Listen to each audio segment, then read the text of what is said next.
I'm Tracey L. Welcome to A Reentry Point of View. And I'm here with Charles Wilkins.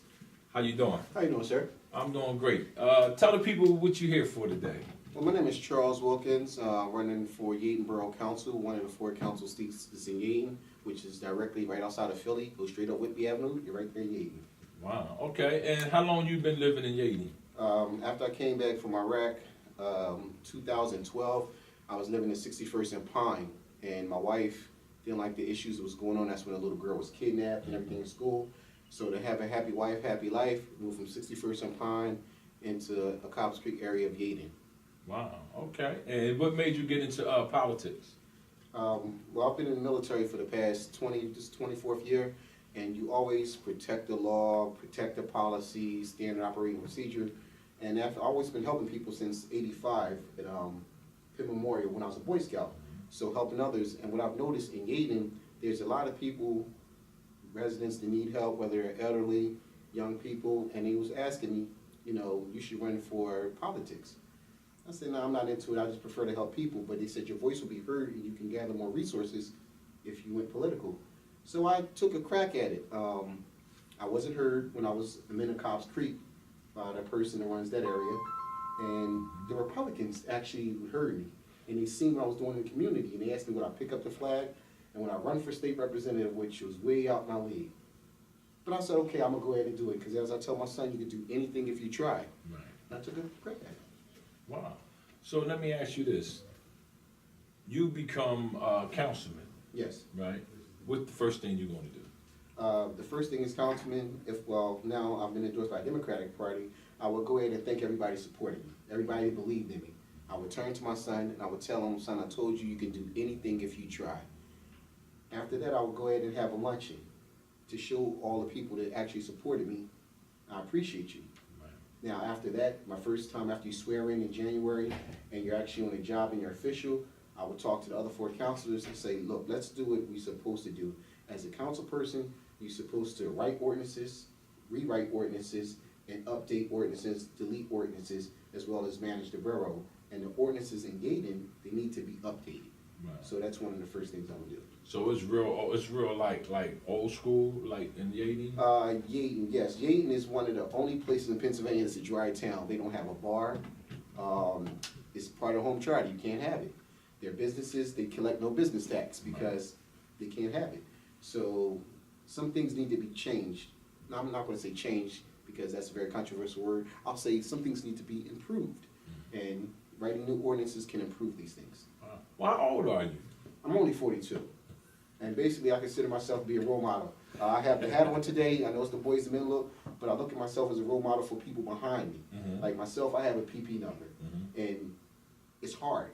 Even if you don't get found guilty and as far as felonies and misdemeanors, when people see what you're charged for and they run that background check, it makes things very difficult. And you get really upset. If you did any substance abuse things, you go back into what you were doing, and it just puts you in a bad place. So I think positive, and I try to show by my actions, if I can do it, you can do it. Let's move forward. Absolutely. And I believe in actually giving other people platforms. I'm the type of individual, I look at your action more than I do words. I appreciate that. Because your actions are so loud, they drown your words out anyway. Yeah. And you have a fight on your hands, but who don't want a good fight? Some people don't. When you want to deal with Yeadon, yes. Okay, this barrel right here. Where you at with returning citizen reentry? Well, what I think when you talk about reentry and returning citizens, I think resources should be made available. I mean, it's great to have education. It's great for people to go ahead and help you out with different services, but the more resources you have, and there's other resources out there where it can get you where you want to be. There's a place called Coursera. It's online, Couresa. They give you the technical expertise, the technical knowledge you might want in any type of field. They do it for free. But if you want to get a certificate, you have to pay. But just think of the education that you can get for free that can move you forward to get you to that place where you want to be. And that's just not for people reentry, that's for everybody. Right. But that's a resource that's not known. They have places like AutoZone, they have the Quality Inn that's down by 291. Those are places that actually look for and hire people on the reentry type programs. However, if it's not put out there, how do you actually know? Right. So I think more resources should be put out there and provided for everyone, but more especially those that's coming into reentry, because you need hope. Without hope, you're lost. And you're absolutely right, because I've been there and I understand. I come from a very negative environment, being incarcerated, and you have to have hope even to survive in there and then to come home. So I put myself around individuals such as yourself that's running for office, want to do right in the community and want to make the community right. Where does your compassion come from? Always wanted to help others. I would like looking at the way I grew up. I had old heads, whether they're young. I mean, whether they tell you good things or bad things. It was an older male that was there to guide you, and you make your decision. What I see today, a lot of young people don't have old heads. I mean, if you don't have that guidance, so where do you go to? You can't go Google everything. Right. And now that I'm 42, they actually consider me, old head. It tickles me, but I think the compassion I have, the compassion I show will only motivate others. Right. And the one thing I truly believe, that charity extends beyond the grave. So everything that I did, positive, anybody I can help move forward. And again, I have a 15-year-old son. It'll go ahead, after I'm dead and gone, continue to help and bring up our community. Right. Because that's what we need. Only we can help each other. Even if it's slow progress, you'll get some type of success. Right. And it's better than no progress. Now, let me ask you this. It's a lot of racism in Yeadon. How do you plan on to address that as a black man first and then a councilman? Well, remember, you're on camera. well, I look at it this way. It's racism everywhere. And I wouldn't say it's a lot of racism in Yeadon, because there's only three boroughs / townships in Delaware County where you have a lot of African people, and the people with a lot of melanin. Darby, Chester, Yeadon, and of course you got your little Collingdales and Carl Wynn. Now, when you say it's racist, I can show you better than I can tell you. When I first moved to Yeadon, I had a 2004 Cadillac CTS. And had my hat on backwards, listening to my music coming down Church Lane. I got stopped 5 times in 1 week. At that point, I was pretty upset. But I had to go ahead and look at the positivity in the situation. I wrote a letter to the chief of police. I wrote down each incident that happened. And I had to calm down, because you don't actually write out of emotion, because your message won't be clear. After taking time writing this letter, I wrote to the chief of police that I thought it might have been a racial thing. However, I didn't say the race occurred first. I said, you might not like military, whereas my color is the reason why I'm getting stopped. Once I put that out there, I didn't have any problems. The chief went and investigated it, said you were stopped for this one specific reason, and everything was okay. I had now, was you okay with the reason they gave? About the tail light being out? or a light that I can't see? It was acceptable that I had to change that $900 light in the back. But however, I didn't get stopped.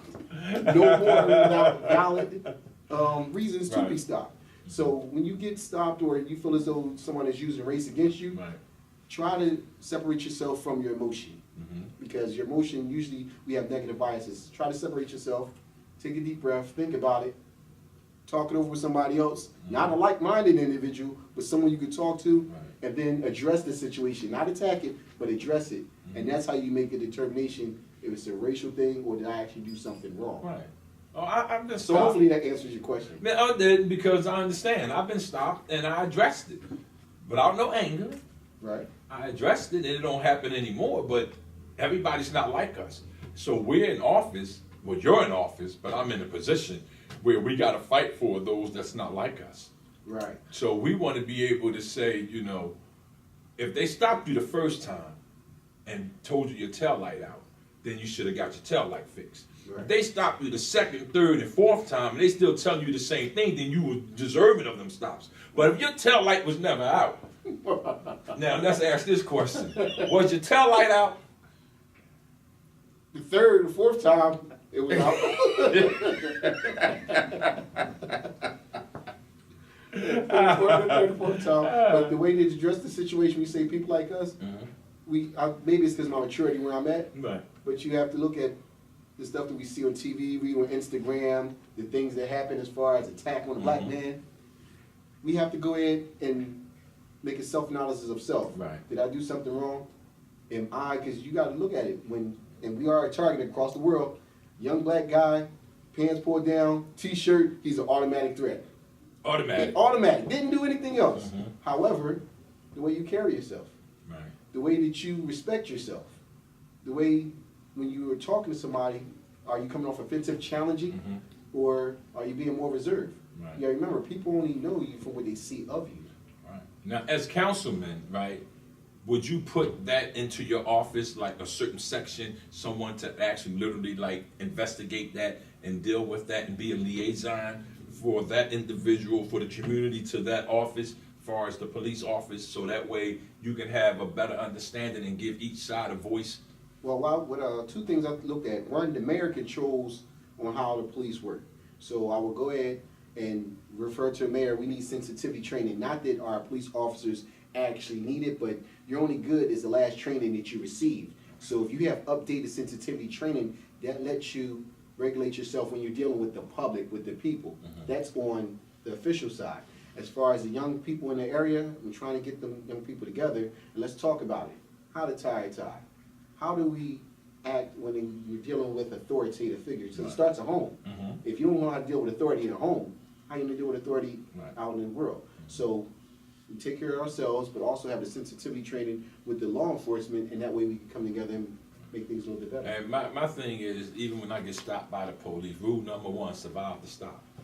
Yes. Rule number one, survive the stop. You can go complain later, but at that moment you comply to what they telling you to do, you know. Even if you know it's wrong. Exactly. You just, not a problem, officer. Yes, not a problem. Exactly. And then you go ahead, but you learn that through maturity. Did you do that when you were 17 years old? Absolutely not. That's why they beat me up a lot. So I understand that. That's reality. So you know you have to find a way to deal with it, and that's the way we deal with it, so we can, like you said, survive the stop. Right. And let people learn from our experiences, so our children won't have to go through what we went through and be able to move forward. Now, we have a lot of returning citizens that's in this Yeadon area. Actually, in this Yeadon area right here, there's 1,700 registered ex-offenders Okay. in this area that's actually eligible to vote for you.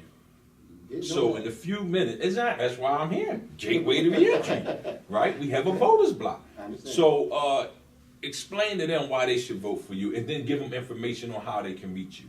Okay. One of the reasons that you should vote for me, because I believe, one, if you don't know your job, you cannot do your job.